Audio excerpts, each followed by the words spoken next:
Los Angeles is known for many things, including Hollywood, sunshine, expensive grocery stores, and of course, the absolute worst traffic in the world. The kind of traffic that makes you want to abandon your car on the freeway, scream into the smog, and question every life choice that led you here. Or, more realistically, just sit there dead inside while your CarPlay keeps pushing back your ETA. How do people live like this? How do you do it? But if we muted the honking and rolled down every window at once, we'd probably hear the collective scream, because LA traffic is a nightmare.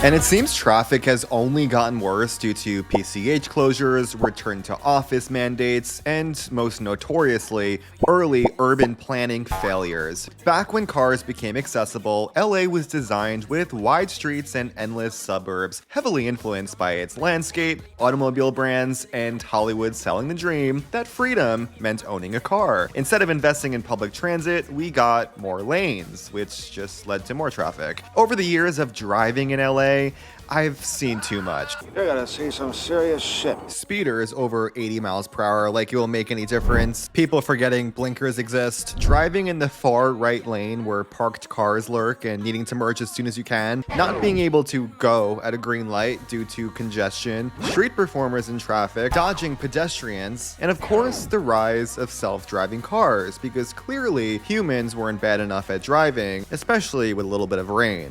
And just to make sure the trauma is well-rounded, let's not forget all the associated costs. Routine car maintenance, oil changes, annual registration fees, car washes, and of course, gas prices that hover between the cost of an oat milk latte per gallon and do I really need to go anywhere? And if that wasn't enough, parking. Confusing signs, no available spots, non-practical spots, or let's rewind a few years to when I was minding my own business and some wackadoo threw their car in reverse and slammed into me for no reason. I know my car hates to see me coming because it must have so much anxiety being out on these roads.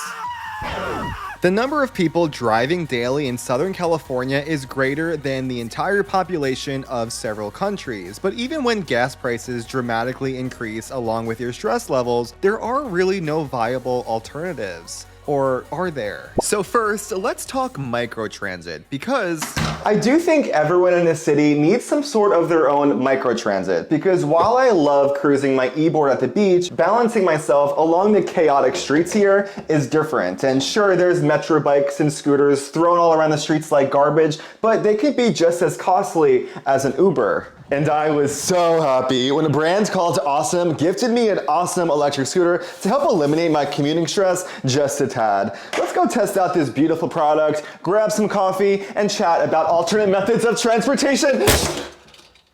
Okay, maybe let's go outside. Right out of the box, the Ausom Leopard scooter is pretty much good to use after a full charge with a 52-mile range and up to 34 miles per hour. Although, I'm gonna take it slow on these streets. And is designed so beautifully with durable 10-inch tires, an LED screen, a headlight, a brake light, 4 side lights, and a cute little detachable seat so I can be extra lazy while cruising and take a little bit of the balancing stress off. It just rides so smoothly, and my favorite thing about it is this seat, because it makes me feel like I'm riding a motorcycle. My mom won't be too happy to hear that, but hey, wear your helmet, because this thing is a ton of fun. Let's head over to downtown Culver City. This was an exceptional ride in the sunshine. It was freeing, except for the cars behind me who did not want to be bothered with my shenanigans. It's not my fault there's no real bike lanes. More on that in a minute. Once I got to downtown Culver City, I briefly parked this scooter. Thankfully, it has a key, just like a car. Grabbed a coffee at one of my favorites, Super Domestic, and rode down Culver Boulevard, again, bike laneless and a bit stressful, to Veterans Memorial Park. They see me rolling. They hating, they trying to catch me riding. Microtransit is great for cruising around the neighborhoods, but commuting from Culver City to Silver Lake, not a commute, but a death wish. Even within the neighborhoods, LA County seems to want to make things more difficult because just recently, Culver City removed protected bike lanes previously funded by a Metro Active Transportation grant. Now, bikers share the same lane with buses. And I just experienced it firsthand, where I was riding my scooter, a bus was honking behind me, and I had the mental stress of not knowing if I was going to get crushed, because I'm no transportation engineer, but I think buses and bikes have one thing in common: they both have wheels. Otherwise, one weighs 20 pounds, the other can crush anything around it. Yet, here we are.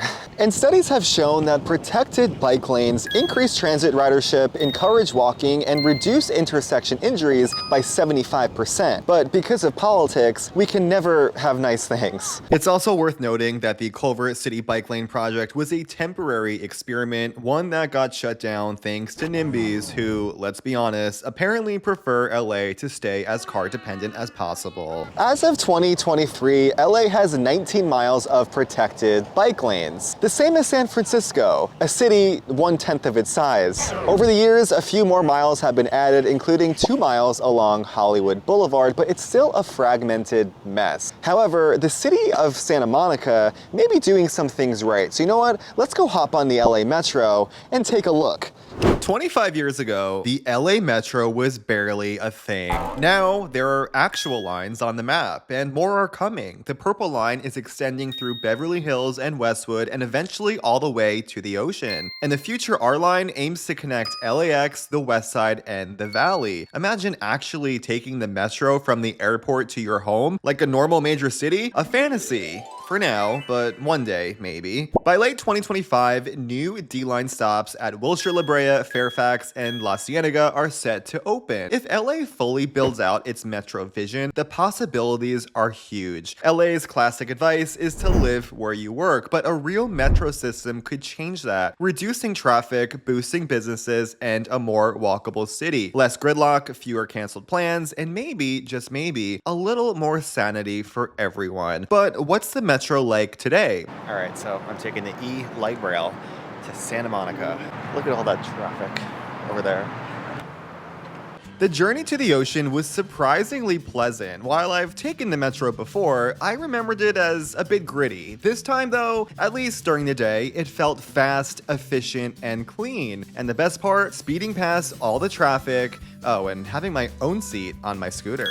And once I hopped off the train, I glided straight towards the pier on Colorado Ave's shockingly well-designed, protected bike lane. Then came the real treat, cruising north on Ocean Ave, a major road leading to PCH, where I continued on yet another mostly protected bike lane. And by mostly, I mean some of it has actual barriers and the rest is basically a couple of white lines, politely suggesting that cars don't smush you. And just in case some of the urban planners might have been listening, I made sure to say it out loud. I can't even explain what a difference it makes just even having these painted lines for the separate bike lanes. And hopefully they were listening, because Wilshire Boulevard, that's where the protection ends. But hey, many streets here are graced with not only white lines, but filled in with green, like a coloring book, which really does make an even greater difference. But honestly, even on the quieter roads without paint, cruising here is an absolute dream, especially under that Santa Monica sunshine.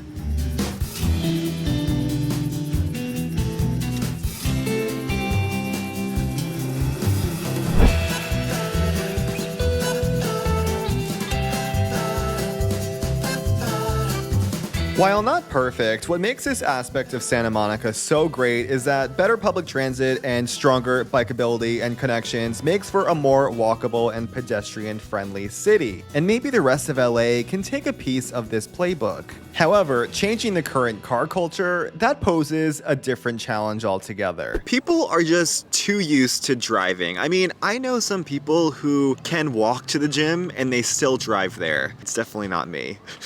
However, if you don't have to give speed, frequency, and reliability on the Metro a second thought, meaning there's trains constantly on loop and you can get to your destination quickly, the service will be a huge game changer when paired with a full network of trains. But even with a full Metro map, convenience can still be an issue for many. My closest station is still a 20 to 30 minute walk, which means realistically, I'd want to live a block or two away from the train in order to take full advantage. But for most people in LA, that's just not going to be possible because of just how freaking big this city is. That's why maybe we should all try investing in e-bikes or e-scooters, and maybe we could all live a bit happier and healthier and show city officials that car culture is less of a lifestyle and more of a nightmare here. Either way, it was time to head back home before it got too dark, so I rode the nice paved bike path back to the expo line, but instead was presented with a plot twist. The expo bike path, not even just a protected path, but a completely separate car-free path, kind of like the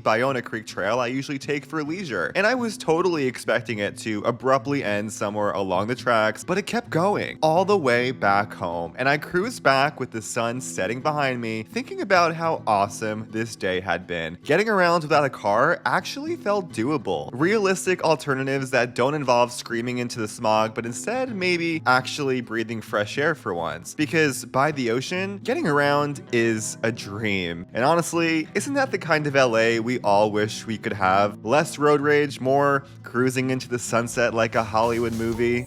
Unlike the gas pump, liking and subscribing is totally free. Thanks for watching. Let me know your thoughts on LA's car culture and its future. Buy a scooter or an e-bike, wear your helmet, and I'll see you next time.